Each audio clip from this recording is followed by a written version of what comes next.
In today's video, I'm going to teach you how to add section links in Quip.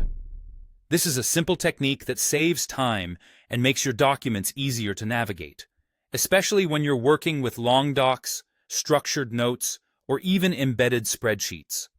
A section link, sometimes called an anchor link, takes the reader straight to a specific spot in your document, like a particular heading, a subsection, or an exact spreadsheet cell, so they don't have to scroll around or guess where to look.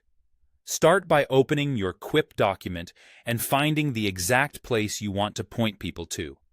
Click to place your cursor in that spot.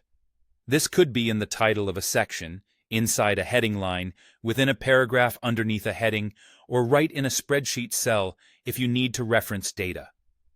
Placing the cursor tells Quip, "This is the precise location I want to link to." When your cursor is in position, look for the small section menu that appears.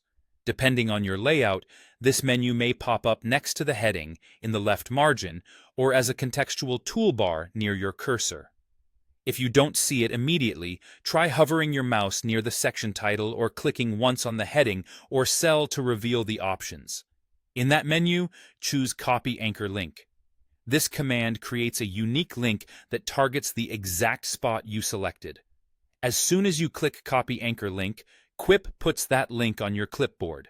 From there, you can paste it anywhere you need it. Drop it into another Quip document to build a table of contents, include it in a project plan so teammates can jump to requirements, add it to an email when you want to reference a specific update, or share it in a chat message for quick context.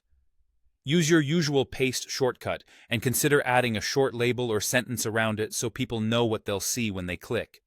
Before you share widely, it's a good idea to test the link yourself to confirm it lands at the right spot. Also remember that access permissions still apply. Anyone you send the link to will need the appropriate permission to view the document.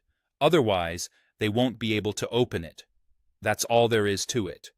By placing your cursor where you want to link, copying the anchor link from the section menu, and pasting it wherever it's needed, you create fast, precise navigation that helps everyone get to the right information instantly.